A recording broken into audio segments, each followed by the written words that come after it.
Merci à vous d'être là et merci au comité para de cet accueil chaleureux.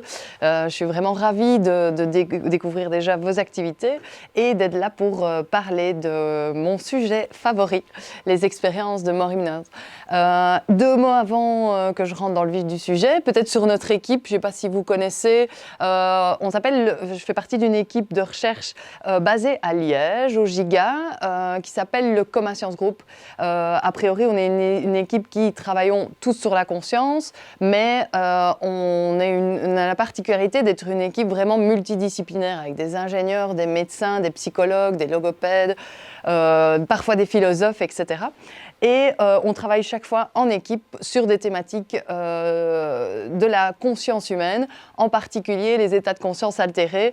Et spécifiquement, moi je m'intéresse et je mène toutes les études qui s'intéressent aux EMI, aux expériences de mort imminente.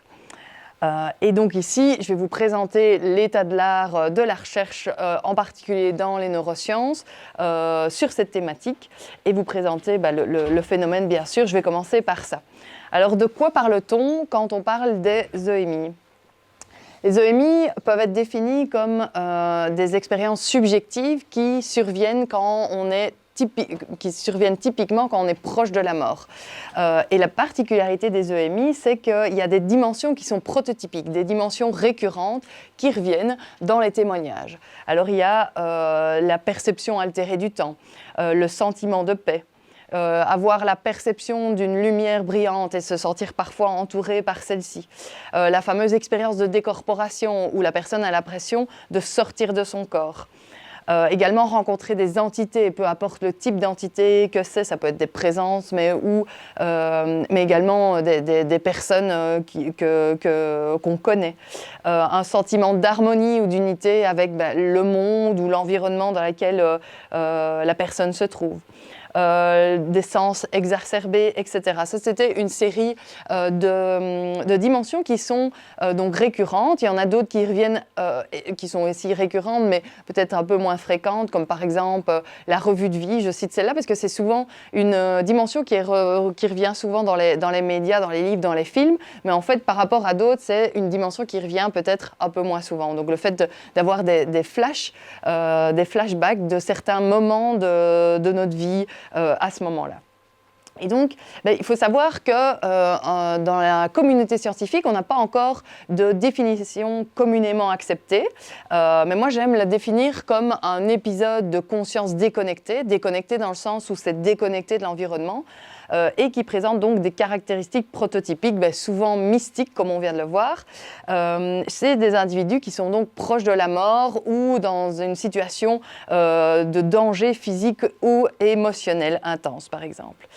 Et alors, vous vous demandez peut-être comment est-ce qu'on identifie les EMI quand on fait des études scientifiques. Parce que donc la personne vit ça, elle va le rapporter. Et moi, en tant que scientifique, j'aime bien essayer de pouvoir caractériser chaque expérience et, en fonction des études, prendre des expériences de ce type-là, ou en tout cas de certains types, ou des expériences qui sont suffisamment intenses ou riches que pour être vraiment considérées comme une EMI. Alors, comment est-ce que je fais ? En fait, on utilise des échelles comme celle-ci. C'est l'échelle du contenu des expériences de mort imminente qu'on a développée il y a quelques années avec l'équipe. L'idée, c'est que c'est un questionnaire avec 20 questions qui s'apparentent donc aux dimensions prototypiques. Et en fonction des réponses, la personne peut scorer de 0, elle n'a pas vécu la dimension, à 1, 2, 3, 4, elle l'a vécu plus ou moins intensément. Et en fonction du score, on peut dire qu'on est en présence d'une EMI suffisamment riche que pour par exemple, qu'elle rentre dans les critères de l'étude que je suis en train de faire. Bien sûr, ça a des limitations, ça, entre guillemets, réduit l'EMI à un chiffre, mais c'est utile parfois, par exemple, pour corréler l'intensité des expériences avec d'autres données scientifiques. Mais bien sûr, ce n'est pas parce qu'on ne score pas sur cette échelle qu'on n'a pas vécu une EMI, mais voilà, c'est un outil que nous, on utilise en sciences. Une autre particularité, avant de passer à cette slide, c'est que c'est habituellement rapporté comme un souvenir qui est très vivace, même si la personne l'a vécu il y a 30-40 ans. Donc ça, c'est aussi particulier parce que les gens sont proches de la mort, dans une situation de crise physiologique aiguë, mais elle rapporte un épisode de conscience. Et ça, c'est un peu inattendu a priori. Alors avant de parler des neurosciences en soi, je voulais vous présenter ici quelques éléments significatifs liés aux EMI. Donc, notamment, l'expression expérience de mort imminente a été introduite par Ames en 1892. Puis c'est grâce au livre du professeur Moody, un Américain, un intensiviste américain, Life After Life, la vie après la vie, que le phénomène a été popularisé et donc l'expression Near Death Experience a vraiment été popularisée. Ça, c'était en 1975. Et puis, c'est en fait suite à ça qu'on va pouvoir voir le début de la recherche sur la thématique. Et notamment ici, quelques moments clés, en tout cas dans notre vision de recherche, comme notamment les premières hypothèses psychologiques. Ensuite, quelques années après, les premières hypothèses neurophysiologiques, où notamment on parle de... ici, le docteur Janssen utilise les mécanismes associés à la prise de drogue kétamine pour expliquer les EMI. Ça, on va le revoir par la suite. Et puis donc, il y a aussi, très important, les premières études prospectives cliniques. Ici, cette étude par le docteur Van Lommel. Ensuite, d'autres théories neurophysiologiques, on va voir ça dans les slides suivantes, et également des modèles théoriques qui caractérisent la conscience de façon multifacette, disons, pour pouvoir vraiment caractériser l'expérience. Et ça, c'est notamment nos travaux qui ont pas mal aidé dans le domaine, je pense. Et donc, ce qui est intéressant, c'est donc, comme je le disais, de voir qu'en fait, c'est à partir de la publication du docteur Moody qu'on va avoir une augmentation, enfin le début, des recherches scientifiques dans le domaine. Mais au début, c'est très timide, disons. Et puis, si on va ici sur les 10 dernières années, voilà ici. Ici, voilà vraiment les 10 dernières années, on voit une augmentation claire du nombre de publications scientifiques dans le domaine. Donc ici, rapidement, le graphe montre en fait le nombre de publications par année qu'on retrouve notamment sur PubMed, donc, qui répertorie a priori la plupart des journaux scientifiques en sciences biomédicales. Et donc, on peut voir qu'il y a une claire amélioration. Et moi aussi, je l'observe clairement. Ça fait environ 11 ans que je travaille sur la thématique et je vois clairement un changement, un intérêt plus grand de la part de la communauté scientifique. Et du coup, on avance de plus en plus dans l'explication des EMI. Alors, quand peut-on vivre une expérience de mort imminente? A priori, dans toutes les situations que l'humain peut vivre, on pourrait vivre une EMI.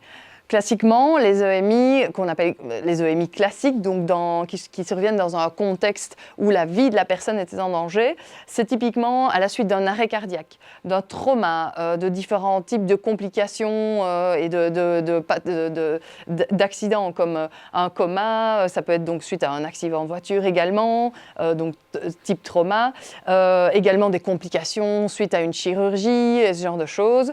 Donc a priori, il y a vraiment un échantillon très large de situations dans lesquelles l'être humain peut vivre une EMI. Et donc, vous voyez ici quelques chiffres pour vous donner une idée de l'incidence des EMI. Donc, il faut savoir ici que c'est aussi à prendre avec des pincettes dans le sens où il y a à l'heure actuelle 7 publications prospectives. Donc ça, c'est rien du tout. Donc, prospectives dans le sens où c'est des études qui vont vraiment interroger les patients au lit à l'hôpital pour détecter prospectivement les EMI. Et alors, donc, quelques chiffres. On voit que si on s'intéresse spécifiquement aux arrêts cardiaques, ça va jusqu'à 23% de personnes qui rapportent une EMI, donc ce n'est pas rare du tout. Si on prend la population générale des soins intensifs, c'est 15%, 3% des traumas, et si on prend la population générale, c'est 5%. Et donc, il faut savoir qu'en fait, il manque encore pas mal de données par rapport à d'autres situations précises, comme d'autres conditions bien spécifiques, comme l'anesthésie générale. Moi, dans ma base de données qui reprend environ 2000 témoignages, j'ai des dizaines d'EMI qui sont apparus, qui sont relatés suite à une anesthésie générale, qui ait eu des complications ou pas. Et donc voilà, ça c'est notamment une étude qu'on souhaiterait faire bientôt. Par exemple, plus généralement que les arrêts cardiaques, combien de pourcentage de personnes vivent ça à la suite d'un passage en salle de réanimation, qui peut donc comprendre différents types de complications. Ça, on ne sait pas encore et c'est ce qu'on est en train de faire à l'heure actuelle à Liège. Et donc, juste pour vous montrer une étude un peu plus spécifique, je prends celle-ci parce que c'est celle qu'on a menée ici il y a 2 ans au CHU de Liège, où donc on s'est interrogé à toutes les étiologies de patients qui passaient aux soins intensifs dans notre hôpital et qui restaient ici au moins 7 jours. Donc, quand même des patients avec des troubles lourds. Et alors, donc, je vous passe les détails du flowchart, mais on a trouvé que 15% d'entre eux rappelaient une EMI. Et de façon plus intéressante, ici, c'est un graphe qui reprend les dimensions prototypiques dont j'ai parlé précédemment. Donc, en commençant tout au-dessus, perception altérée du temps, sens exacerbé, revue de vie, pensée accélérée, etc. Et ça, on peut voir ici, sur ce graphe, on peut voir la fréquence des dimensions pour les gens qui avaient scoré à l'échelle que j'ai présentée précédemment, qui nous permet d'identifier les EMI, en vert ici. Et puis ici, en orange clair, ceux de l'autre groupe qui, a priori, n'avaient pas scoré sur l'échelle, mais qui, en fait, rapportent des dimensions quand même qui sont associées, enfin, qui sont prototypiques aux EMI. Donc là, il y a encore pas mal d'études à faire sur le sujet, parce que nous, on a séparé les 2 groupes, mais il y a encore l'étude de ce groupe qu'on ne considérait pas comme des expérienceurs, donc c'est-à-dire des gens qui ont vécu une EMI, qui, en fait, a priori, jusqu'à présent, n'a pas encore été vraiment étudié. Mais donc ça, c'est pour vous montrer un peu la fréquence des dimensions rapportées dans cet échantillon spécifiquement. Ouais, et ça, oui, pardon, cette slide, c'est juste pour dire qu'on faisait l'étude, on est en train de réaliser une étude en salle de réanimation où on interroge les survivants de cette étude et d'ici quelques mois, on aura les résultats. Et donc, ce que je n'ai pas dit non plus, c'est qu'a priori, la plupart des gens qui vivent une EMI rapportent un sentiment de bien-être très intense. Donc, c'est souvent, généralement, vécu comme très positif. Sauf que, en fait, on montre que certaines personnes vont rappeler des EMI qu'on appelle négatives. Ici, nous, on a rapporté dans notre étude, mais qui est ici rétrospective, 14% d'entre eux, de notre base de données, rappelaient une EMI négative. Donc, ça semble donc pas rare non plus. Et en plus, je pense que ce pourcentage, bienvenue, ce pourcentage est biaisé parce que les personnes qui vivent une EMI, en tout cas l'expérience que j'en ai des personnes que j'ai rencontrées, sont souvent traumatisées de ce qu'ils ont vécu. Et pour certains, ils ont été plongés littéralement dans ce qu'ils appellent un enfer. Et donc pour eux, c'est très compliqué d'en parler. Donc évidemment, peut-être que j'ai moins de personnes qui osent parler de ces expériences-là dans mes études. Donc, c'est à prendre avec des pincettes, mais au moins, il y a quelques publications sur le sujet. Et donc, pour être brève ici, en soi, la littérature, ce qu'elle montre, c'est qu'il y a comme 3 types de phénoménologie associée aux EMI négatives. Les EMI inversées, le premier type, qui est a priori, en tout cas dans notre échantillon et dans l'autre publication qui existe sur le sujet, celles qui reviennent le plus souvent, c'est vraiment les mêmes dimensions prototypiques, sortir de son corps, une lumière, un tunnel, etc., que les EMI classiques positives, mais avec vraiment des émotions très négatives. Ensuite, il y a les EMI qu'on appelle infernales, où là, littéralement, les gens sont plongés dans ce qu'ils considèrent comme, en tout cas, ce qu'ils vont interpréter comme l'enfer, avec des monstres, du feu partout, des émotions négatives, un monde, un univers très effrayant. Et puis ensuite, on a quelques personnes qui rapportent des expériences qu'on appelle vides, void en anglais, où ils sont plongés dans un vide infini. Et ils donc sont, même eux, plus existants, ils sont plus rien, donc ils sont dans un monde qui n'est plus rien et eux-mêmes ne sont plus rien. Et c'est apparemment très effrayant, on peut s'imaginer que c'est très effrayant. Et dans notre publication, ce qui a été intéressant, c'est qu'on a observé qu'en fait, il y avait un pourcentage plus important de tentatives de suicide dans notre groupe EMI en comparaison aux EMI positives, EMI négatives en comparaison aux EMI positives. Et donc ça amène pas mal de questions, évidemment, sur la potentielle influence du contexte et de l'état mental de la personne quand elle vit cette expérience-là. Mais voilà, ça c'est un premier résultat qui n'a pas encore été répliqué parce qu'il n'y a pas eu d'autres publications sur la thématique, mais donc ça, il faudra plus de données pour en dire plus. Et donc là, jusqu'à présent, je vous ai parlé des EMI qui survenaient dans un contexte où la vie de la personne était en danger. Et je vais vous parler maintenant rapidement des Near-Death-like Experience. En français, il n'y a pas vraiment de traduction, mais ce sont des EMI qui sont vécus dans un contexte où la vie de la personne n'était pas en danger. Et donc, on a de plus en plus de gens qui nous rapportent vraiment le même contenu, la même phénoménologie, comme on dit. Ici, idem, c'est comme tantôt un graphique où vous pouvez voir les dimensions prototypiques que j'ai présentées précédemment et la fréquence en rouge pour les EMI classiques et en bleu pour les Near-Death-like Experience. Et donc, on peut voir qu'en fait, il n'y a pas de différence entre les deux groupes. Et donc, a priori, il semble que ce soit possible que l'être humain puisse vivre ce genre d'expérience, le même contenu que quand on est en arrêt cardiaque, dans une situation où la personne n'est pas en danger. Alors, quel type de contexte?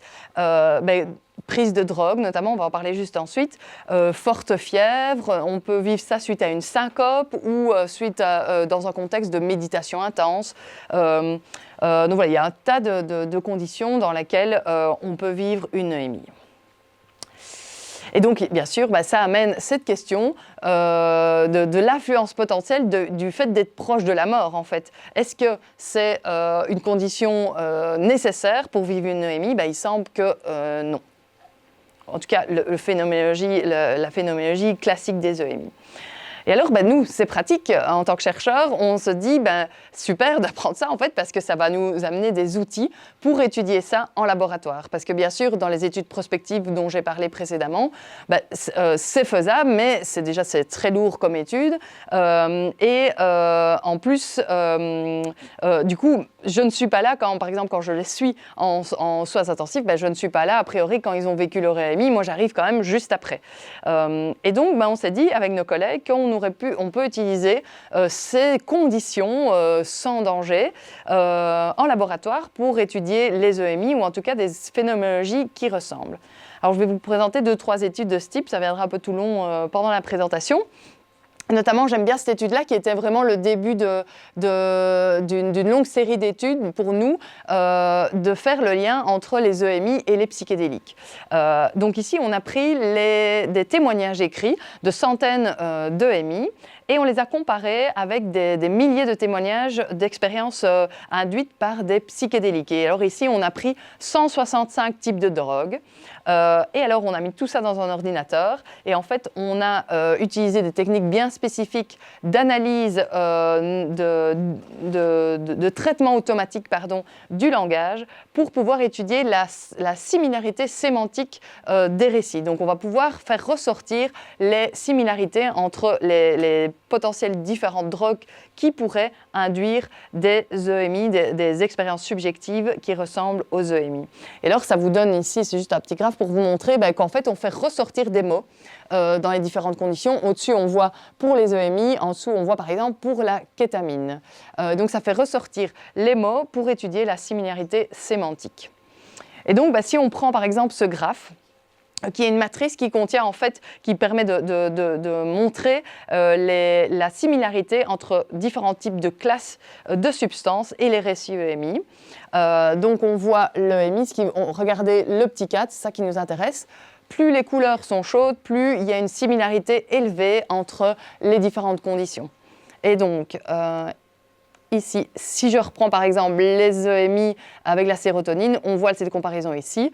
Et alors, ce qui nous intéresse, c'est d'observer ceux qui ont des couleurs les plus chaudes.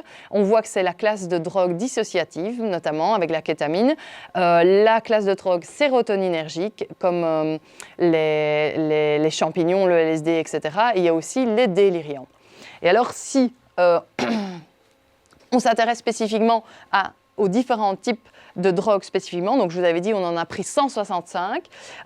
Ici, on peut voir un ranking avec toutes les petites couleurs des drogues en fonction de leur similarité aux EMI. Et nous, si on jump directement sur ce qui nous intéresse, ceux qui sont les drogues qui montrent un plus haut taux de similarité avec les EMI, on retrouve la kétamine en pole position, ensuite la salvia et puis une série de drogues sérotoninergiques comme la DMT, des champignons, différents types de champignons, la DMT, oui, j'ai dit, LSD et d'autres types de drogues. Et donc, c'est intéressant pour nous parce que, de un, il y a deux choses. De un, on peut commencer à faire des hypothèses neurophysiologiques associées à la survenue des EMI parce que, pour certaines de ces drogues, on a une idée des mécanismes qui sont derrière cette prise de drogue. Quel effet ça va avoir sur le cerveau, quel type de neurotransmetteurs ça va toucher. Et donc ça nous permet de déposer, de créer des hypothèses un peu plus précises. Et en plus, comme je le disais, on va pouvoir potentiellement utiliser ces drogues-là en laboratoire pour étudier les EMI ou les expériences qui ressemblent. Et alors, quand on est en laboratoire, c'est plus facile que quand on est aux soins intensifs, on va pouvoir utiliser l'EEG, etc. et des données qu'on a dit plus objectives. Je vais passer ici à l'impact des EMI avant de parler des mécanismes neurophysiologiques. Alors pour la plupart des gens qui vivent une EMI, les conséquences sont positives, peuvent être considérées comme positives, comme par exemple, pour la plupart, une diminution de la peur de la mort. Souvent une attitude plus altruiste, les gens sont plus tournés vers le spirituel en général, se disent parfois plus sereins, etc. Il y a une série de conséquences, ça c'est évidemment propre à chacun. Ici je highlight un petit peu les impacts qui ressortent le plus. Et puis, à côté de ça, pour certains, il y a des conséquences qu'on considère comme négatives. Même s'ils ont des conséquences positives, il y a parfois des difficultés à intégrer cette expérience qui a bien sûr des aspects un peu extraordinaires, de l'intégrer dans leur vie de tous les jours. Aussi, des troubles psychosociaux qui peuvent survenir suite au vécu d'une EMI, etc. Et parfois, c'est ça aussi, la frustration de ne pas décrire avec les mots de façon adéquate ce qu'ils ont vécu. Donc voilà, idem ici, il y a une série de conséquences négatives. Voici certains, ceux qui se ressortent le plus. Et donc, c'est évidemment impressionnant, je trouve, de lire ça. En plus, la recherche a mis pas mal l'accent, je trouve, sur les conséquences positives. Or, il y aurait encore pas mal de choses à étudier et à comprendre par rapport aux conséquences négatives. Alors, où ça se passe dans le corps? Et avant de vous parler des mécanismes neurophysiologiques, j'aime présenter cette slide, ce graphe qui permet un peu de situer les EMI par rapport à d'autres types d'expériences que l'être humain peut vivre. Donc, rapidement, on a un cube ici avec 3 axes. Le premier, c'est l'éveil, donc simplement ici défini par l'ouverture des yeux. On s'endort le soir, on se réveille le matin. Et c'est influencé notamment par le tronc cérébral. Ensuite, on a une seconde composante à la conscience, c'est la conscience de l'environnement. Donc là, c'est vraiment le fait d'être conscient de l'environnement et potentiellement y répondre, pas toujours bien sûr, mais d'avoir une certaine conscience de l'environnement.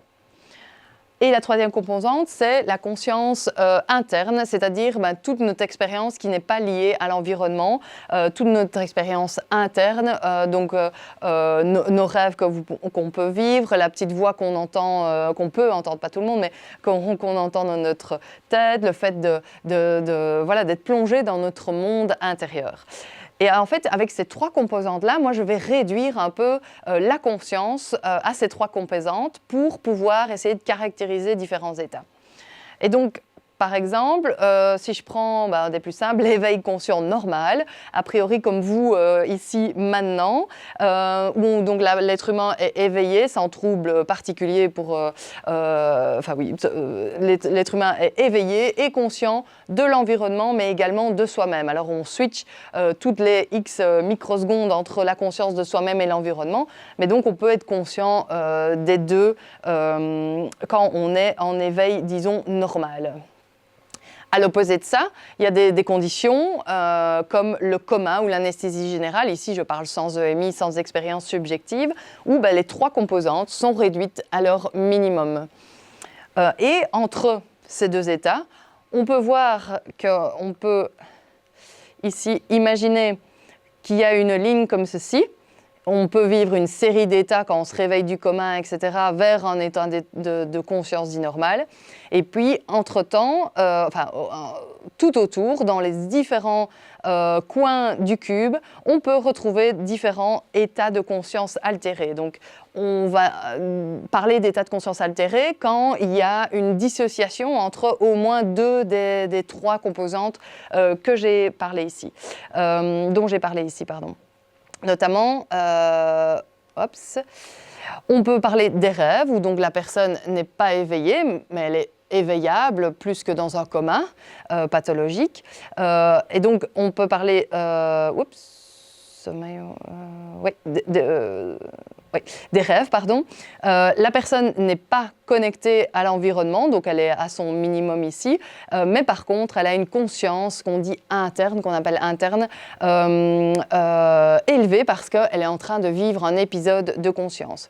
Alors en mauve ici, on peut observer des différents troubles pathologiques suite à des lésions cérébrales comme les états d'éveil non répondant, l'état de conscience minimale, etc. Ça, ce sont des gens qui, suite à leurs lésions, ont une conscience minimale de l'environnement et interne. Et donc voilà, tout ça pour dire, c'était quelques exemples, mais pour dire qu'en fait, chaque état, presque, on pourrait le situer grossièrement sur ce cube. Et donc, nous, ce qui nous intéresse, c'est les EMI. Donc, a priori, la personne, elle n'est pas éveillée. On prend par exemple l'arrêt cardiaque. Même si on essaie de réveiller la personne, a priori, on n'y arrivera pas. Donc, l'éveil est à son minimum, la conscience de l'environnement également, même s'il y a des questions qui restent toujours sans réponse. Il manque d'études scientifiques sur la perception potentielle de l'environnement pendant les EMI, mais en général, les gens ne rapportent pas de conscience de l'environnement. Néanmoins, elles vivent un épisode de conscience très riche, très vivace, et donc la conscience interne est ici très élevée. Et alors, les near-death-like experiences dont j'ai parlé précédemment, donc ces expériences de mort imminente dans des situations où la personne n'est pas en danger, ici, c'est une bulle bien plus large, dans le sens où, comme je l'ai dit, dans différents types de situations, on peut vivre une phénoménologie qui ressemble. Donc, par exemple, dans un état méditatif, où là, on peut avoir une certaine conscience de l'environnement, par exemple, ou grâce à des drogues, etc., ou quand c'est une situation émotionnelle très forte. Mais par contre, on peut vivre ça aussi, comme je le disais, par exemple, quand on tombe dans les pommes, en syncope, où là, a priori, pendant la syncope, on n'a pas de conscience de l'environnement. Donc voilà, là, il y a une série d'états dans lesquels on peut vivre une EMI. Et alors, il faut, comme la littérature scientifique empirique a un peu tardé, entre guillemets, par rapport à d'autres thématiques en neurosciences, sur la conscience, ça a un peu tardé à venir, les études en plus rigoureuses, etc. Il y a eu pas mal de débats sur est-ce que les EMI remettent-elles en question les modèles, les théories conventionnelles de la conscience ? Alors ça, c'est une question, je trouve, qui revient souvent dans les médias. Ça a été beaucoup discuté. Il faut savoir aussi que le graphe que je vous avais présenté précédemment, c'est vraiment les publications publiées dans des articles dans des journaux scientifiques, donc c'est-à-dire peer-reviewés. Donc il y a toute une méthode bien particulière pour être sûr que ce qui est publié est rigoureux avec la méthode scientifique qu'on connaît à l'heure actuelle.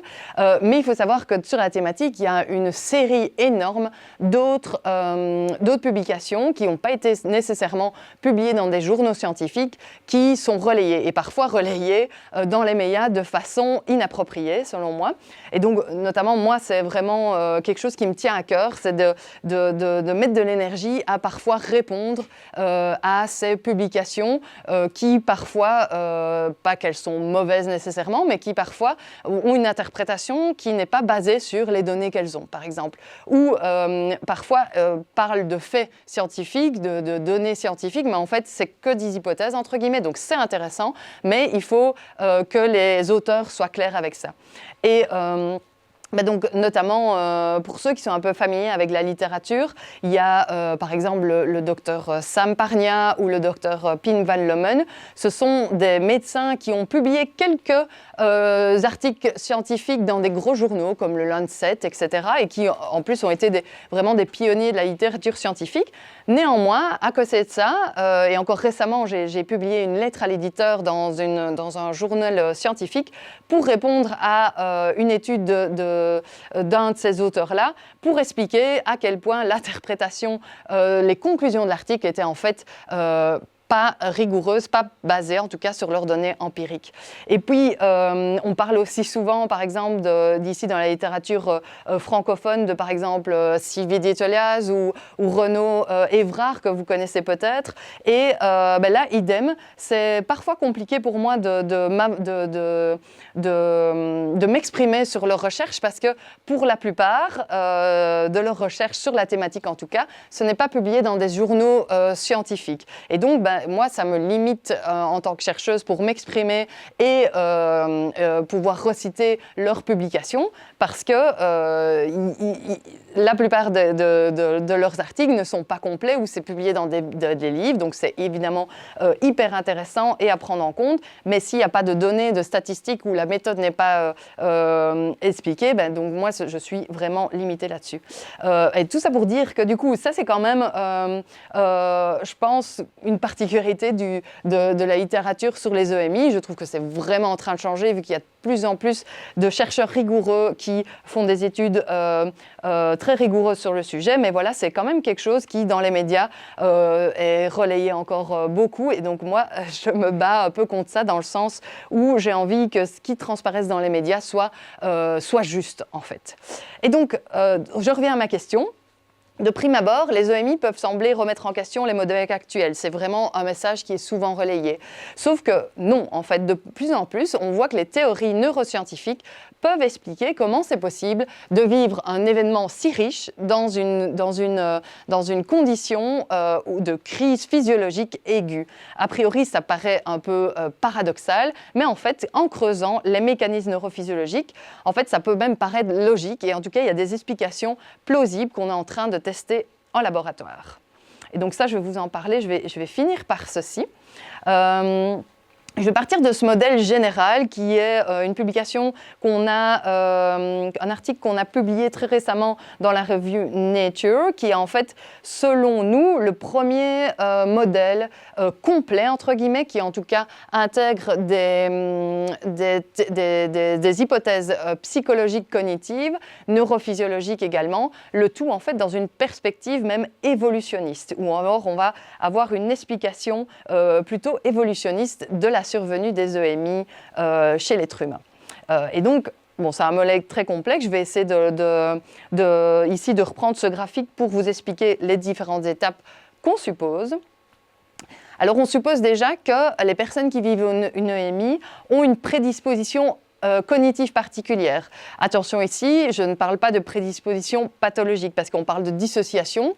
La dissociation, donc tout au-dessus, peut être bien sûr pathologique, comme par exemple dans la condition schizophrénique, mais ici, a priori, l'être humain est plus ou moins susceptible d'avoir cette facilité à se dissocier dans différents moments de sa vie. Donc ça peut aller de simplement, on est en train de conduire et on se rend compte qu'en fait, que les 5 dernières minutes, on ne se rappelle plus du chemin qu'on a fait. Or, on l'a fait vu qu'on est arrivé à notre point X. Et donc, ça, c'est déjà un type de dissociation. Puis ça peut aller vers des dissociations plus importantes où on perd vraiment, on est vraiment dissocié de l'environnement physique. Et donc, il semble que les personnes qui vivent une EMI rapportent une propension à la dissociation plus importante. Attention ici, donc je répète, ce n'est pas pathologique en soi. Certaines personnes qui vivent une EMI peuvent avoir des états dissociatifs pathologiques, mais pour la plupart, pas du tout, c'est pas pathologique. Et alors, il y a aussi une autre propension qui a été suggérée, c'est notamment ce phénomène d'intrusion au sommeil paradoxal. En fait, quand l'être humain vit les rêves pendant le sommeil, il y a, si vous voulez, une activité électrique bien particulière à ces épisodes de conscience. Et en fait, il semble qu'on puisse aussi vivre ces épisodes-là, cette augmentation d'activité électrique, dans notre condition éveillée. Et donc, il semble, et ça, c'est encore à creuser parce que c'est des études corrélationnelles, enfin bref, il y a encore des limites, mais il semble que les personnes qui vivent de l'EMI pourraient en fait avoir ce fonctionnement physiologique plus fréquemment que ceux qui n'en rapportent pas. Et ici aussi, une petite parenthèse, je parle toujours évidemment des EMI, de ceux qui en vivent, mais je me base toujours sur, bien sûr, le souvenir d'une EMI. On fait quand même aussi l'hypothèse, peut-être que des gens vivent une EMI, mais l'oublient directement. Et donc, bien sûr, comme quand on travaille sur les rêves, on est, en tant que chercheur, on se base uniquement sur le rapport subjectif des EMI, mais on peut imaginer qu'en fait, plus de gens vivent une EMI, mais ne le rappellent pas. Donc ça, c'est encore une question qui va sûrement rester sans réponse encore quelques années. Peut-être qu'un jour, on aura les outils suffisants pour étudier tout ça. Mais voilà, à l'heure actuelle, on se base évidemment que sur le souvenir d'une EMI. Alors, la personne se retrouve dans une condition de crise physiologique aiguë, notamment donc, avec un stress physiologique qu'on appelle, c'est-à-dire qu'on a une diminution importante de l'oxygène dans le corps et notamment dans le cerveau, et une augmentation du dioxyde de carbone. Et ça semble être la porte, entre guillemets, vers une cascade de mécanismes neurophysiologiques qui va suivre et qui pourrait mener à une EMI. Donc ici, on a identifié dans cette publication les principaux systèmes neurotransmetteurs cérébraux qui pourraient être associés au fait de vivre une EMI. Et dans cette publication, on s'est intéressé plus spécifiquement à quel type de système pourrait influencer quelle dimension. Et donc, par exemple, on fait l'hypothèse que l'endorphine pourrait être notamment très importante pour vivre cette sensation de bien-être. Donc, il y aurait vraiment une libération, dans ces conditions, une libération massive de neurotransmetteurs, notamment l'endorphine, qui pourrait permettre de vivre une sensation de bien-être alors que la situation est très critique. Alors, on suggère également l'application de la dopamine, de la sérotonine pour tout ce qui est l'imagerie visuelle, les hallucinations visuelles. La noradrénaline qui nous permettrait aussi de pouvoir se dissocier de l'environnement, etc. Et donc, voilà, ici, on a listé une série de neurotransmetteurs qui pourraient agir à ce moment-là, dans ce moment de crise, et expliquer comment ça se fait que l'être humain peut vivre une expérience si riche à ce moment-là. Et donc, en parallèle à ça, on va essayer d'identifier les régions cérébrales qui semblent être impliquées dans les EMI. Alors, comment on fait ? Il y a différentes choses. On peut étudier ça chez les personnes qui sont en train de mourir ou proches de la mort. Aussi, j'en profite pour faire une petite parenthèse là-dessus parce que je n'ai pas fait de slide spécifiquement là-dessus, mais ça me tient à cœur de le dire aussi. Quand je parle ici d'études justement de personnes qui sont en train de mourir, il faut bien être conscient que quand on vit une EMI, en tout cas ceux qui le rappellent, ce sont donc des gens qui ont pu être dans des états comme la mort clinique, c'est-à-dire qu'il y a une cessation du cœur et de la respiration à un moment donné. Néanmoins, il n'y a pas eu d'établissement de critères mort cérébrale.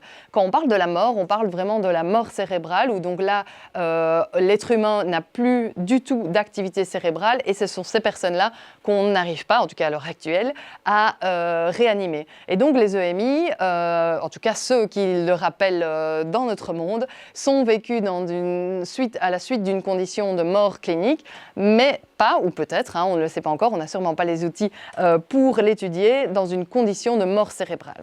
En tout cas, c'est ça, à l'heure actuelle, moi en tant que chercheuse, je n'ai pas les outils actuels que pour étudier la conscience des gens qui sont morts et qui donc ne reviennent pas.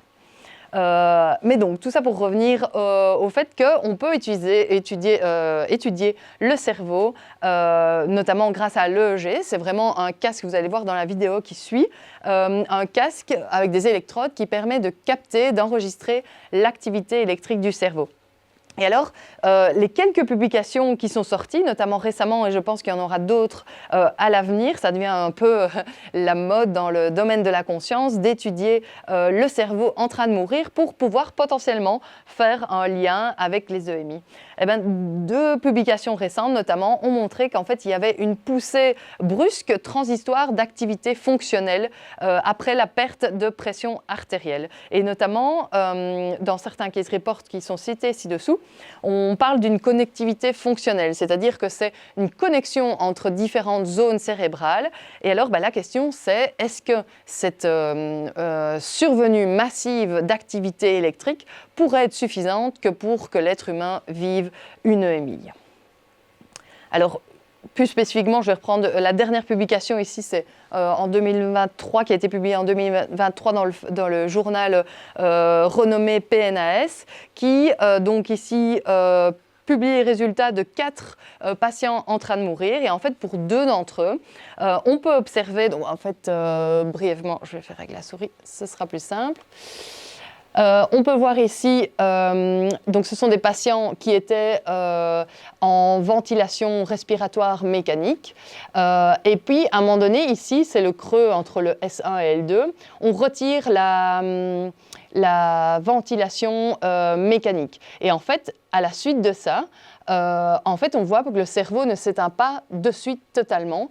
On peut voir justement, notamment ici dans les ondes plus fréquentes, des activités qu'on peut voir ici plutôt en rouge. Donc en gros, plus les couleurs sont chaudes, plus on montre une augmentation, une activité cérébrale électrique ici, tandis que tous les petits, tout ce qui est bleu, on va vers une absence d'activité électrique. Et donc on peut voir notamment ici qu'en fait, notamment au niveau temporopariétal, des régions considérées comme importantes pour la conscience, on peut voir une augmentation de cette activité-là à ce moment-là. Bien sûr, donc, ce sont des personnes qui sont décédées, on n'a pas pu avoir leur retour subjectif, donc là, c'est évidemment spéculé que de dire qu'ils auraient vécu une EMI, mais voilà, ça c'est le début de ce type d'études-là, et je pense que ce sera une littérature qui sera importante pour comprendre les EMI peut-être. Alors ça, c'est un autre graphe, c'est le même patient. Et si vous voulez, ici, c'est idem qu'avant, si vous voulez, les couleurs les plus chaudes, comme on voit ici, notamment rouge, montrent une activité fonctionnelle plus importante. C'est-à-dire qu'ici, ce sont des régions cérébrales qu'on a corrélées et on peut voir que en fait, la connexion est importante entre certaines régions bien spécifiques. Ici, c'est une série de régions bien spécifiques, justement au niveau temporopariétal, mais idem, après l'arrêt de la ventilation mécanique, tout ne s'arrête pas d'un coup. Il y a potentiellement une activité électrique qui fait des bonds à un moment donné. Et donc voilà. Et donc en fait, ce qu'on est en train de montrer grâce à des EEG ici de plus en plus sophistiqués, c'est que les EMI, donc ça c'est de la spéculation, hein, bien sûr, on n'a encore aucune preuve de ça en soi, mais ça pourrait être peut-être lié à une activité qui est en fait plus organisée que ce qu'on ne le pense dans des régions clés impliquées dans la conscience. Donc jusqu'à présent, les quelques publications qui ont été publiées il y a 20-30 ans parlaient d'activités désorganisées, mais avec les EEG de maintenant, on montre qu'en fait peut-être que les connexions fonctionnelles seraient suffisantes que pour avoir une expérience consciente. Donc, vous imaginez que ça peut avoir des applications importantes sur le traitement de fin de vie, bien sûr. On ne sait pas ce que les personnes vivent quand ils sont dans des états si critiques proches de la mort, bien que, bien sûr, on ait la médecine qui a vraiment établit des critères fidèles de mort cérébrale. Donc ça, c'est pas à remettre en question non plus, mais c'est plutôt à se poser peut-être des questions sur qu'est-ce que l'être humain vit quand il est proche de la mort, quand il est en train de mourir. Et alors, en parallèle, un peu plus soft ici, une autre étude qu'on a fait en laboratoire pour essayer de comprendre la signature G des EMI. C'était des personnes, des volontaires sains qu'on a invités en laboratoire. Je vous lance une petite vidéo, il n'y a pas de son, mais c'est juste pour que vous voyez un peu. Et on les a invités donc à tomber en syncope. Alors, donc, ce n'est pas à faire chez vous, bien sûr, mais si vous voulez, en quelques secondes, grâce à la méthode qu'on appelle Valsalva, qui est une méthode d'hyperventilation qu'on peut voir ici, chez une participante, il y a moyen d'induire une syncope, plus ou moins intensément. Et donc là, on voit qu'en fait, là, elle est en état de syncope. Ça dure quelques secondes. Et puis ensuite, on la voit juste rappeler. C'était une des participantes notamment qui nous a rappelé des dimensions qui ressemblent aux EMI. Et donc, ça, c'est une technique qui nous permet d'étudier les états de conscience altérés. Idem, quand on voit quelqu'un tomber en syncope, on se dit qu'elle est plus consciente de l'environnement et qu'elle n'est pas consciente, même si on arrive à une syncope, ce n'est pas dangereux en soi, chez la plupart des gens. La personne se réveille, mais on imagine qu'elle n'a pas vécu quelque chose de particulier. Et en fait, pour vous donner une idée, ça recommence, mais peu importe. Pour vous donner une idée, ici, c'était 22 volontaires sains et 8 d'entre eux ont rapporté, ont scoré suffisamment haut sur l'échelle que je vous ai présentée tout au début pour qu'on dise qu'en fait, ils ont vécu une phénoménologie qui ressemble aux EMI. Et donc, ça, c'est intéressant parce qu'on peut étudier l'hypoxie en laboratoire, une hypoxie très légère, bien sûr, mais voilà, ça, c'est des techniques qui nous permettent d'étudier ça en laboratoire. Et donc, brièvement, on a fait toute une série d'analyses EEG spécifiques. Et si vous voulez, on a pris les 8 qui avaient vécu une EMI-like, disons, et tous les autres. Et alors, si on compare leur activité électrique, on peut observer les régions que vous pouvez voir en jaune et rouge au niveau temporopariétal. Ce sont les régions où on montre une augmentation d'activité chez les gens qui rappellent, chez les participants qui rappellent une expérience subjective. Et donc, on peut voir, en fait, plus généralement que ça, une augmentation de la complexité neuronale chez ces participants-là. Donc la complexité neuronale, si vous voulez, c'est à quel point il y a des connexions qui se font à ce moment-là dans le cerveau. Ici, je résume grandement, mais du coup, l'idée, c'est qu'on peut observer une activité spécifique chez ces gens-là. Et un autre graphe qui sépare ici les différentes ondes EEG. On peut observer notamment tout au-dessus l'onde delta, theta, qui sont des ondes lentes, où on peut voir une augmentation de l'activité chez ces participants-là spécifiquement.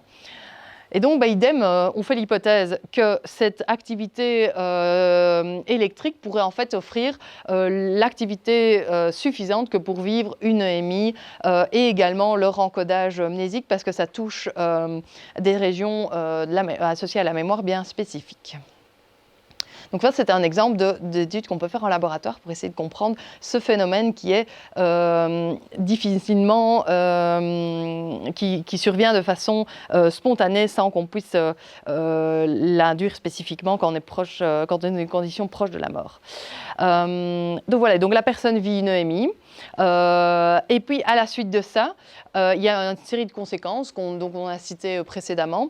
Et en fait, on a fait avec nos collègues aussi l'hypothèse que les EMI pourraient avoir un avantage évolutionniste.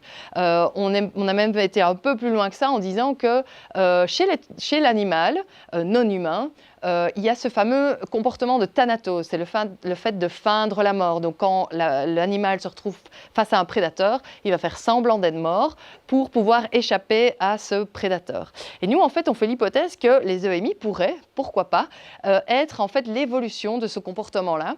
L'être humain, avec le développement du cerveau et donc notamment du langage, etc., aurait fait évoluer ce comportement-là et en fait ça permettrait que l'être humain puisse vivre une expérience riche quand il est proche de la mort face à un prédateur, entre guillemets, dans une situation critique qui le menace. Et donc voilà, et donc en fait, on fait aussi l'hypothèse que peut-être, et ça, bon voilà, ça reste des hypothèses, je ne sais pas si un jour on aura idem les outils pour le prouver d'une certaine façon, mais on fait l'hypothèse qu'en fait il y a une transformation psychologique qui va suivre à la suite des EMI et qui pourrait être en fait vraiment la conséquence de ce comportement qui surviendrait de façon naturelle et qui serait phylogénétiquement ancré chez l'être humain. Mais ça, c'est une première hypothèse qu'on a fait récemment et il y a encore pas mal de travail derrière ça. Mais ça semble intéressant. Donc vraiment, l'idée, c'est que l'EMI, ce serait un mécanisme de défense, entre guillemets, qui permettrait de faire face à la situation critique. Donc l'être humain pourrait alors se plonger dans une réalité qui est plus belle, habituellement rappelée comme très positive, pour faire face à ces situations critiques qui le menacent. Donc voilà, j'espère que je vous ai convaincu que c'était intéressant d'étudier les EMI. Pourquoi étudier les EMI? J'avais envie de finir par cette slide. Vous avez vu que c'est relativement fréquent. En fait, ce n'est pas rare. Et encore, je suis sûre qu'à l'avenir, on va montrer de plus en plus des données qui vont dans ce sens. Ça entraîne toute une transformation, pas mal de conséquences qui sont à l'heure actuelle pas encore suffisamment étudiées. Et donc, je pense que c'est important d'un point de vue clinique de pouvoir les détecter prospectivement et notamment de la mise en place d'un suivi approprié. Alors, nulle part dans le monde, à ma connaissance, il existe un trajet de soins, entre guillemets, pour les personnes qui vivent une EMI. Mais avec notre équipe, on a envie d'essayer de lancer ça. Donc, si vous avez vécu une EMI et que vous souhaitez nous partager ici simplement le fait on souhaiterait savoir si les personnes qui ont vécu une EMI ont eu un suivi, si on leur a demandé s'ils avaient vécu une EMI, s'ils en ont parlé ou pas, si ça a été difficile ou pas, ce qu'ils auraient aimé avoir comme suivi potentiel, voir un médecin ou un psychologue ou n'importe quel autre professionnel. Ça, c'est vraiment une question qu'on se pose parce que je pense que c'est vraiment important, comme on le disait tantôt, pour intégrer cette expérience qui a des aspects extraordinaires. Je pense que pour certains, ça pourrait être utile. Peut-être pas pour tous, mais voilà, ça c'est quelque chose sur lequel on travaille à côté de nos recherches neuroscientifiques.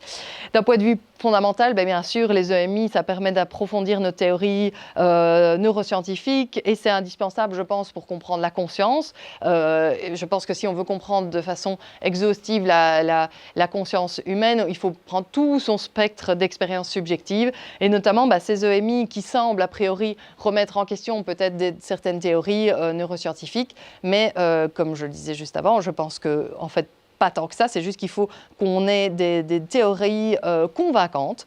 Donc voilà, et les EMI nous permettent d'explorer bien sûr la richesse des vécus subjectifs associés aux états proches de la mort et ça encore une fois je pense que, je le redis, je pense que ça aura un impact clinique important quand on aura développé ce type d'études où on étudie les patients mourants. Donc voilà, je vous remercie d'abord à vous pour votre attention. Bien sûr, ce travail n'aurait pas pu être possible sans tous mes collègues. Là, c'est une partie de mes collègues impliqués dans les études. Bien sûr, c'est impossible aussi sans ceux qui partagent leur EMI. Donc merci à eux. Et si vous avez vécu une EMI et que vous voulez participer en témoignant dans nos recherches, il y a un petit QR code là. Sinon, n'hésitez pas à nous contacter sur mon adresse ou l'autre adresse. On est toujours à la recherche de témoignages. Plus on en aura, plus ce sera intéressant pour nous. Donc voilà. Merci pour la conférence, c'était super intéressant. Et alors, je voulais savoir à quel point, dans les personnes qui témoignent avoir eu ces expériences-là, il y a peut-être une résistance à entendre des explications plus scientifiques, plus étudiées. Parce que moi, personnellement, si je vivais une expérience comme ça, j'aurais peut-être envie de me laisser convaincre et de me dire peut-être que, surtout si c'est une expérience très positive, peut-être que ça veut dire qu'il y a une vie après la mort, que l'âme survit, etc. Donc à quel point est-ce que vous avez rencontré une résistance par rapport à ça ? Souvent. Non, excellente question. En effet, c'est quelque chose que je rencontre souvent et ce qui n'est pas étonnant, c'est normal je pense. Parce que en ayant parlé à certaines personnes qui avaient vécu une EMI, parfois ils se sentent... parfois, ils ont l'impression que l'étudier d'un point de vue scientifique va réduire leur expérience, peut-être l'importance de leur expérience. Bien sûr, moi, c'est pas du tout le but de mes recherches. Ici, c'est une curiosité scientifique pour essayer de mieux le comprendre et du coup aussi que les professionnels de la santé soient au courant, comme je le disais juste ici avant. Et alors, donc, bien sûr, chacun a ses croyances personnelles et notamment, en effet, cette discussion d'une potentielle vie après la mort. Ça, c'est vraiment quelque chose qui est souvent rapporté quand on parle des EMI. Comme je le disais, dans les médias, mais également en fait dans certains articles qui ne sont pas spécialement publiés dans des articles, dans des journaux scientifiques, parce qu'à l'heure actuelle, d'un point de vue scientifique, on ne sait pas s'il existe une preuve de vie après la mort. Je pense que c'est principalement parce qu'on n'a pas les outils, de toute façon. Si je voulais l'étudier demain, je ne saurais même pas comment, parce que je n'ai pas les outils. On a des EEG, des IRM et ce genre de choses, mais ces outils-là, ils nous permettent d'étudier spécifiquement ce qu'ils ont pour but d'étudier, évidemment. Donc bref, tout ça pour dire que, en effet, parfois les gens ont peur qu'on l'étudie d'un point de vue scientifique. Alors j'espère évidemment qu'on ne touche pas trop les gens en l'étudiant d'un point de vue scientifique. C'est pas du tout le but. Je pense que comme pour plein de domaines, il faut bien séparer aussi les preuves empiriques, la science, ce qu'on peut en retirer, versus tout le reste. Et alors, bien sûr, ça ne réduit en rien ce qu'ils ont vécu. Et comme je le disais, à l'heure actuelle, on ne sait pas si il existe une vie après la mort, peut-être. Peut-être que c'est une EMI ou peut-être que c'est autre chose. Ça, on ne le sait pas. Mais donc voilà. C'est quoi l'implication des ondes delta, bêta qu'on a vues dans les différents états de conscience? C'est quoi le rapport Oui, non, pas besoin de... Ah oui, non, alors, il existe différents types d'ondes. De plus en plus, dans les neurosciences, on est en train de lier différents types d'ondes à différentes capacités cognitives ou à différents états de conscience. Pour l'instant, c'est vraiment pas possible de dire les ondes lentes sont associées à une condition. Non. Par contre, on peut dire des choses comme les ondes plus fréquentes comme gamma, ce genre de choses, semblent être associées par exemple plus au fait d'être attentif, etc. Mais par exemple, donc les ondes lentes, ce qui est super intéressant, c'est qu'en fait les études dans le domaine des psychédéliques récemment montrent qu'en fait, je recommence mon truc pour situer mieux. Jusqu'à présent, jusqu'il y a quelques années, on faisait quand même vraiment le postulat que les ondes plus fréquentes, comme gamma, etc., sont liées vraiment aux états de conscience. Et les ondes plus lentes, comme delta, theta, etc., que j'ai retrouvé dans l'étude de syncope justement, seraient plutôt liées à des états d'inconscience. Sauf que de plus en plus, on est en train de remettre tout ça en question parce que notamment la littérature psychédélique montre que par exemple, quand on prend de la DMT, du LSD ou des champignons, on a justement une augmentation de ces ondes lentes. Et donc, dans ces conditions, on vit, peu importe ce que c'est en soi, mais c'est des expériences conscientes riches. Et donc, on est en train d'un peu chambouler tout ça. Et en fait, du coup, mon étude syncope dont j'ai parlé précédemment, je vais la remettre, justement ici, oups.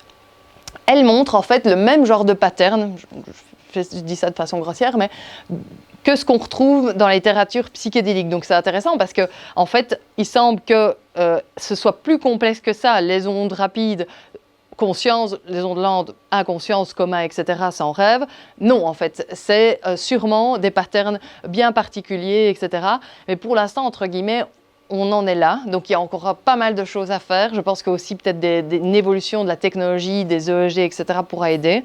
Mais donc voilà, a priori, moi, mon hypothèse, c'est qu'en effet, il y aurait l'application d'ondes lentes, mais je pense aussi d'ondes plus rapides comme gamma. Donc voilà, c'est pas super clair comme réponse, mais c'est l'état de l'art actuel. Merci beaucoup également pour la présentation, c'était super intéressant. Est-ce qu'on peut estimer la durée de temps d'une EMI et aussi à quel moment elle apparaîtrait soit avant la mort ou avant le réveil ou quelque chose comme ça?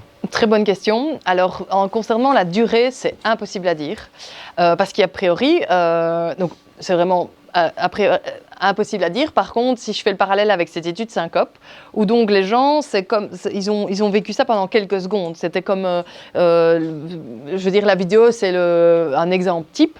Donc, ils perdent conscience pendant quelques secondes, sauf qu'après ça, parfois, ils nous disent sortir de son corps, rencontrer des entités, plein de dimensions, et qu'a priori, on a l'impression, avec notre temporalité humaine classique, que, en fait, pour vivre un tas de dimensions comme ça, ça paraît improbable de le vivre dans si peu de secondes. Donc ça amène pas mal de questions. Donc la durée, c'est impossible à dire à l'heure actuelle. Mais si on prend l'étude syncope, on pourrait dire qu'en fait, juste quelques secondes permettraient de vivre des choses intensément. Beaucoup de choses en peu de temps.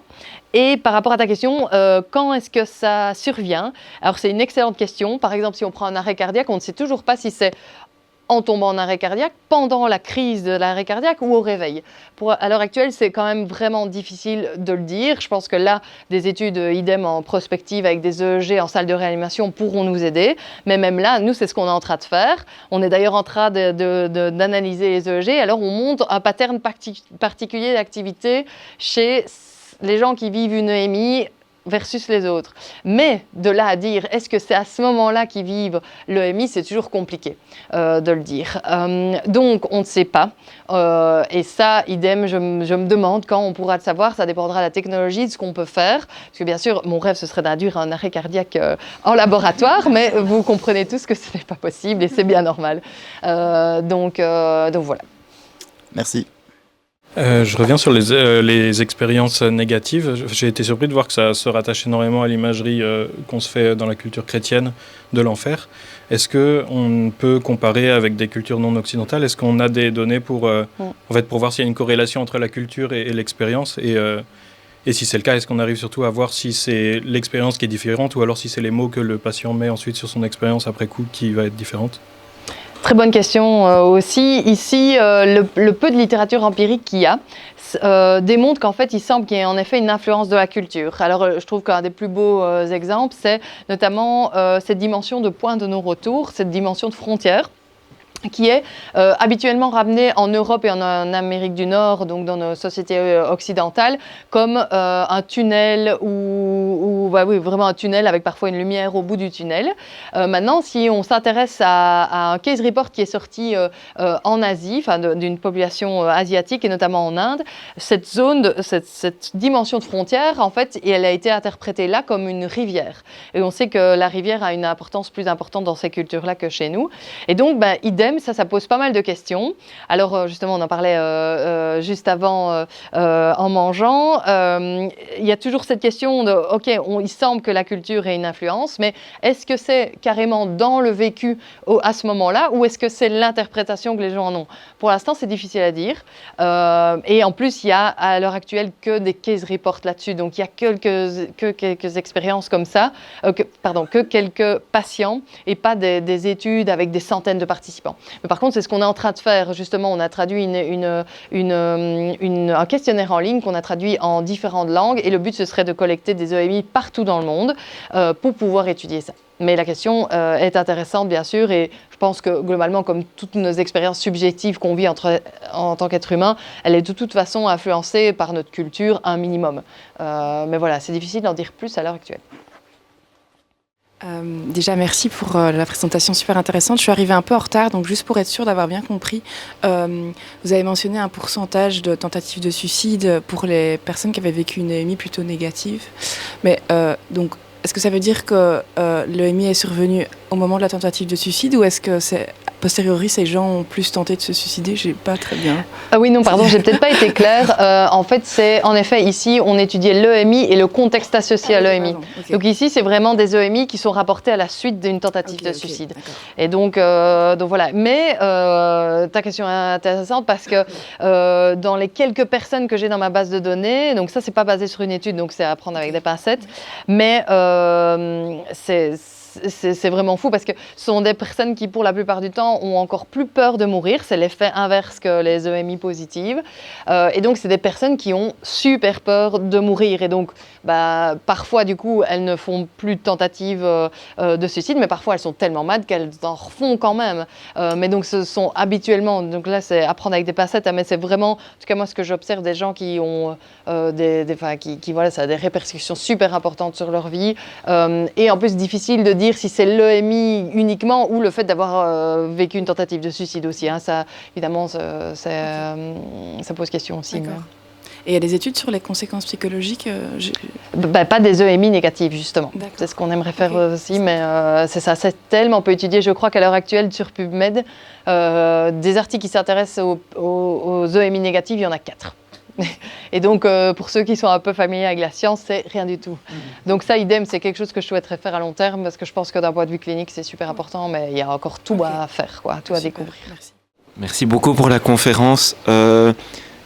Ça rejoint un peu la question qui était posée ici, mais c'est plus d'ordre philosophique.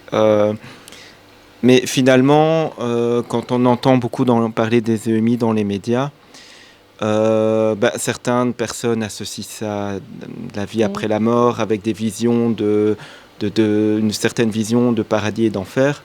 Mais est-ce qu'on ne pourrait pas inverser le paradigme et se poser la question si ce n'est pas les EMI en elles-mêmes qui ont influencé notre pensée occidentale sur la vision du paradis et de l'enfer? Exactement. Moi, je pense que c'est clairement une possibilité. Et donc, ça remet en cause pas mal de choses parce que les premières représentations qu'on a des EMI, ça date des peintures de Jérôme Bosch notamment. Il y a la fameuse peinture, vous voyez peut-être, je ne l'ai pas dans les slides du coup, je pense, mais où il y a un tunnel, une lumière, etc. On retrouve aussi dans les récits de Platon un récit qui semble ressembler aux EMI. Et donc, ça pose pas mal de questions, je trouve, sur toutes nos croyances religieuses. Est-ce que les EMI serait à la base en fait de la religion? Enfin non, je ne sais pas, on le saura peut-être jamais.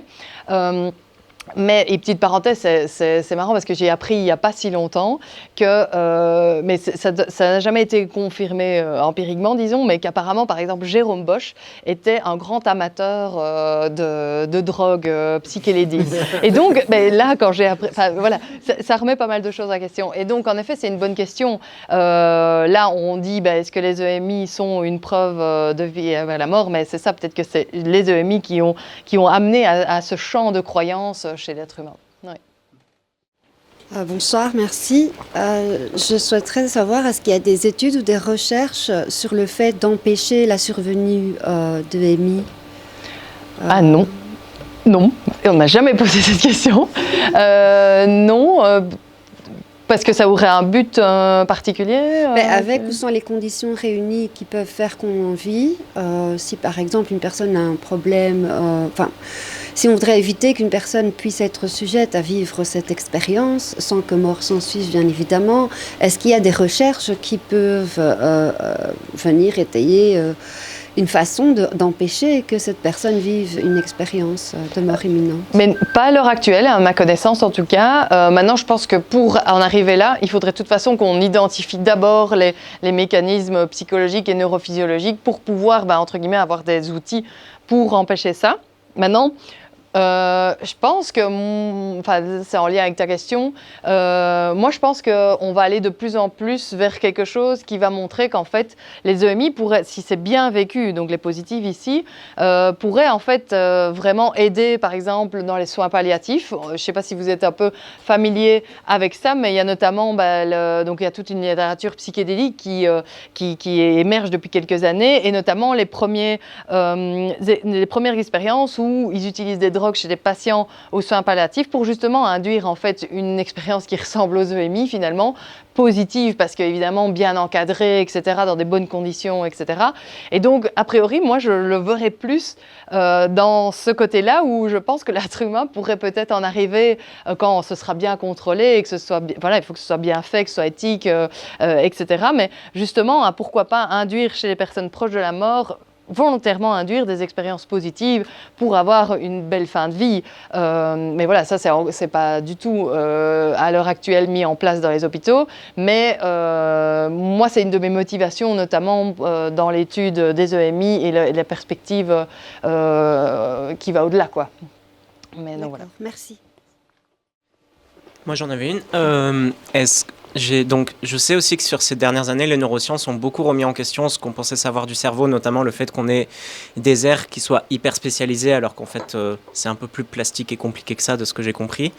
Et on sait aussi qu'il y a certaines personnes à qui il manque des parties du cerveau et qu'on ne pensait pas capables de faire certaines choses, alors qu'en fait, si. Du coup, ma question, c'est est-ce que vous avez déjà eu des gens qui avaient eu des EMI avec, par exemple, des caractéristiques différentes, notamment sur les échelles que tu as montrées au début, et qui avaient un cerveau, par exemple, à qui il manquait des parties ou quoi, par rapport aux autres? Alors non, a priori ça, non. Maintenant, ça ne veut pas dire que ça n'existe pas, mais il n'y a aucune étude là-dessus et moi, j'en ai jamais observé à l'hôpital.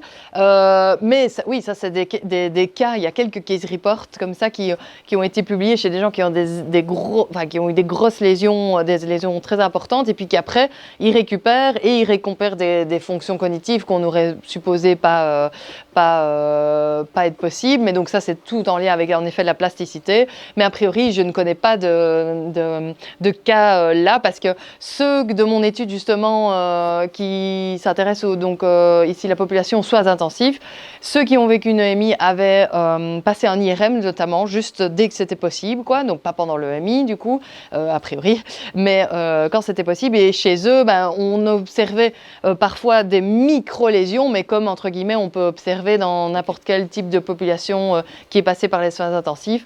Et donc à l'heure actuelle, on n'a pas observé ce genre de cas. Mais c'est une bonne question et si ça se met, c'est possible. Mais il faudrait quelqu'un qui ait évidemment suffisamment de capacité que pour cognitive pour rappeler une expérience de façon cohérente, bien sûr.